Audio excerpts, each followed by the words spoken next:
Сайн байцгаана уу? Манай дараагийн дугаар ороход бэлэн болоод байна. Энэ удаагийн дугаараараа та бүхэндээ 16хан настай охины харамсалтайгаар амь насаа алдсан тухай ярьж өгөхөөр бэлдсэн байгаа. Энэхүү хэрэг нь яаж эхэлсэн бэ гэвэл 2003 оны 9-р сарын 29-нд нэгэн эмэгтэй цагдаагийн хилцээр ирж foster care хөтөлбөрөөр дамжуулан асран халамжилдаг Kimberly Holden хэмээх 16 настай ахлах ангийн сурагч охин нь алга болсон тухай мэдээлэлдэг. Өмнөх бичлэгэн дээр дурдж байсанчлан foster care гэдэг нь эрхэн зөрчигдөж байгаа наад захын үндсэн хэрэгцээнд хангагдаж чаддгүй, аль эсвэл гэр бүлийнхэнтэйгээ хамт амьдрах боломжгүй тусгай хэрэгцээт хүүхдүүдийг тэднийг харж хандах боломжтой гэр бүлүүдэд төр хугацаагаар болон урт хугацаагаар асран хамгаалуулахаар үлдээдэг хүүхдийн эрхийн төлөөх хөтөлбөрийг хэлдэг. За алга болсон охины хувьд түүний foster ээж болох Laura, foster аав нь болох Ronald, мөн foster эгч болох Heatherтэй хамт амьдардаг байсан ба охины төрсөн ээж нь харт тамхи мансуурлах бодисын хамааралтай байсан учраас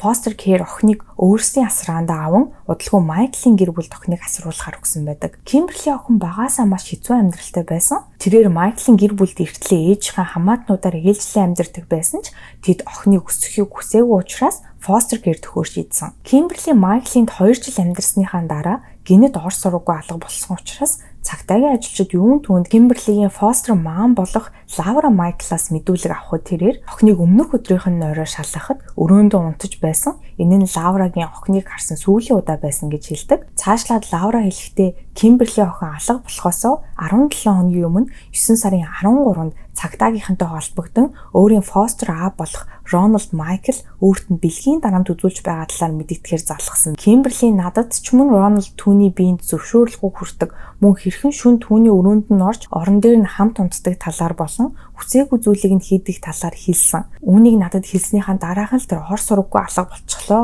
хэмээн мэдүүлэг өгсөн байдаг. Харин Ronald Michael-аас мэдүүлэг авахд тэрээр эхнэрийнх нь хэлсэн болон Laura охины ярьсан бүхнийг мэдсэн огт тийм зүйл байхгүй гэж хэлдэг.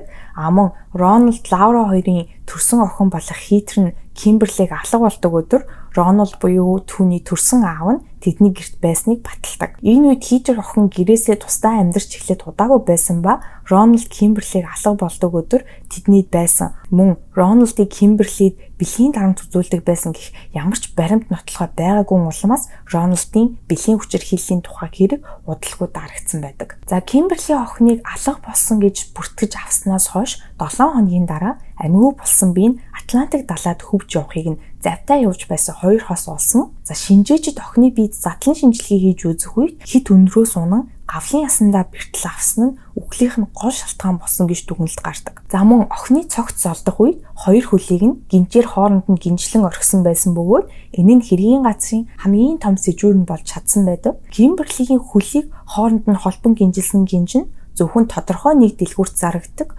өөрсдийнх нь нэрийн бараа байсан ба хэрэгтэн маш том нэгэн нотлох баримт үлдээсэн нь охины биенээс тэрхүү гинжийг худалдан авсан баримтыг муулсан байдаг. Үүнээс гадна тэрхүү худалдан авалт хийсэн баримтан дээрх он сар өдөр нь Kimberly охин алга болсон хэмээн тэмдэглэгдсэн өдөртөө ижилхэн өдөр байсан тул хэргийг улам тодорхой болгож өгсөн. Энэхүү нотлох баримтуудаар тулгуурлан мөрдөгчд гинжийг худалдан авсан дэлгүүрт очин хяналтын камерыг нь шалгаж үзэхэд 2 залуу тэрхүү гинжийг худалдан аваад гарч буй дүрс бичлэг нь үлдсэн байсан ба цагдаагийнх нь тэр дор нь тэрхүү бичлэгийг олон нийтэд дэлгэн энэхүү 2 залууг эргэн сурвалжиж байгаа ба үдсэн харсан хүн байвал яаралтай цагдаагийн газарт мэдэгдхийг сануулсан. Энэхүү мэдээ цацагдсанаас хойш тун удалгүй Роберт хэмээх залуу өөрөө цагдаа нартай холбогдсон тэр 2 залуугийн нэг нь гэдгээ хэлсэн бөгөөд цагдаа нараас өөрийнхөө нэрийг цагаатгаж өгөхийг хүссэн. Тэрээр хэлэхдээ би энэ гинжийг худалдан аваагүй, Jacob Jones хэмээх хамт явж байсан залуу нь авсан ба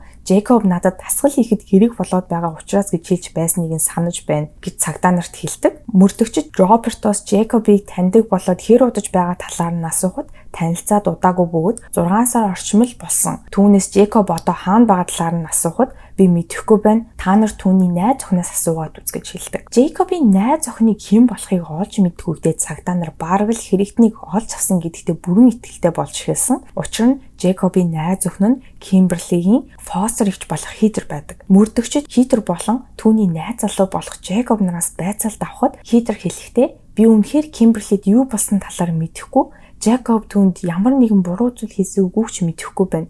Миний мэдж байгаа ганцхан зүйл гэвэл би энэ хэрэгтэй үнэхээр ямар ч хамаагүй гэдгээ л мэдэж байна гэж мэдүүлэг өгсөн байдаг. Түүнээс Кимберли болон түүний найз залуу болох Джейкоб нар хоорондоо ямар нэг байдлаар таарамжгүй харилцаатай аль эсвэл үс сандаг зүйл байсан уу гэхэд нь Кимберли үргэлж Джейкобоор тоглоом хийж түүнийг цаашлуулдаг байсан. Энэ нь Джейкобд үнэхээр таалагддаггүй байсан гэж мөн хэлдэг. Энэхүү мэдүүлгүүдийг өгч байхдаа Хитер маш их уйлан сүулдэ ээрч гацсан ярьж чадахгүй байсан. Сэтгэл судлаачид болон биеийн хилэмжээр уншдаг мэрэгчлэнүүд Хитрийн биеийн хилэмж болон сэтгэл санааны байдал мөн сэтгэл хөдлөх хэрхэн илэрхийлж байгаа дээр тулгуурлан Хитер эхэндээ Кимберлид маш сайн ханддаг, мөн гэрт нь анх ирэхэд маш гоёор угтаж авсан ч удалгүй ямар нэг зүйлээс болж тэдний харилцаанд сэвсэн бүх зүйл эсрэгээрээ болж эхэлсэн байх боломжтой гэж дүгнэлт гаргасан. Хитер цаашлаад мэдүүлэхдээ Кимберли тусламж хэрэгтэй байсан ч манай гэр бүлийнхэн түнд яаж туслахаа мэдэхгүй байсан. Гэхдээ цагдаа нар үргэлжлүүлэн Кимберлид яг ямар тусламж хэрэгтэй байсан талаар асуухад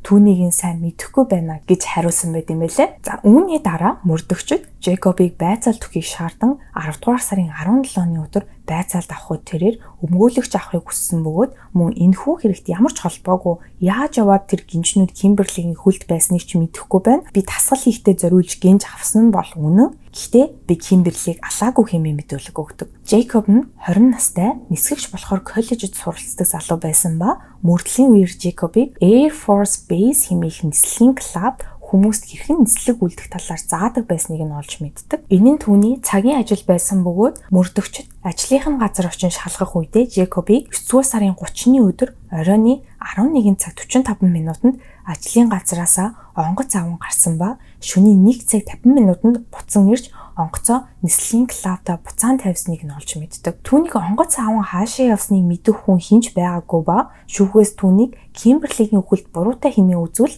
1-р зэргийн хүн амны хэрэгээр ял өгөх нь тодорхой болоод байсан ба тэр үед мөрдөгчд нэгэн дуудлага хүлээн авсан нь с ิจ гтэн болох Джейкоб нь өөрийгөө буудан амь насаа хороосон тухай дуудлага байсан. Энэхүү өдөр нь 10 дугаар сарын 20-ны өдөр бөгөөд Джейкобоос байцаалт авснаас хойш ердөө 3 хоногийн дараа гэсэн үг. Джейкоб амиа хорсны дараа түүний аав хэлэхдээ Джейкоб Кимберлийн хэрэгт буруутай гэдгээ нас барахаасаа өмнө хүлээн зөвшөөрсөн, мөн энэхүү хэргийг 23 настай Майкл Кейсер хэмээх найзынхаа тусламжтай үйлдсэн гэж хэлдэг. Түүний найз Майкл байцаагдж байх үедээ Джейкоб намайг хэрвээ Кимберлиг алаад цогцыг нь нуухад туслахгүй бол өөрийг нь ална хэмээн сүртүүлсэн гэсэн ба тэрээр Майкл Кимберлигийн хоолойг утасны холбогч залгуураар бон амь насныг нь хөнөөж байх үед охины хөлийг нь барьж өгсөн хэмээн хэрхээ хүлээсэн. За хэрэг гардаг өдөр яг юу болсон бэ? 9-р сарын 29-ны орой Джейкоб Кимберлиг гэрээс нь дуудан гаргаж ирсэн ба нэгэн дэм буудалд дагуулж утсан.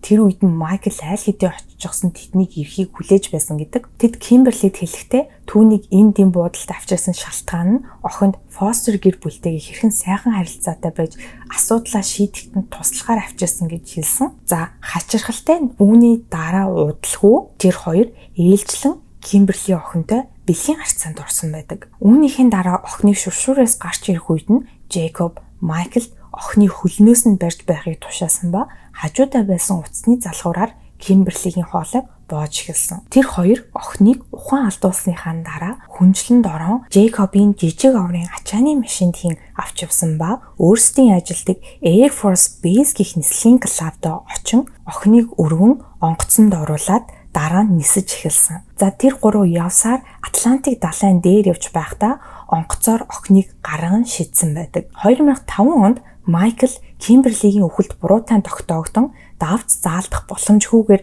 насаараа хоригдох ял авсан ба хоригдож байх хугацаанд хэд хэдэн удаа амиа орлохыг завдсан байдаг. Хитрийн Кимберлиг хороосон шалтгаан нь тэрээр Кимберли Хитрийн гэр бүлийг хагаралдуулж байгаа нэгэн гэж боддог байсан ба найз охиндоо туслан сайн найз залуу байхыг хүссэн хэмээн Майклд хэлсэн байт юм билээ. За нэг юм 16 настай охины үхлийн талаар аимшигтай хэрэг байна. Энэ удаагийн дугаар манд таалагдсан болвол subscribe дараарай. Хажууд нь байгаа хонхон дээр дарах юм бол шинэ бичлэг хийх болгонд та бүхэнд notification очих болно шүү. Яриулахыг хүссэн хэрэг болон санал хүсэлт байвал comment-с бичиж үлдээгээрэй. Дараагийн дугаар хүртэл баяртай.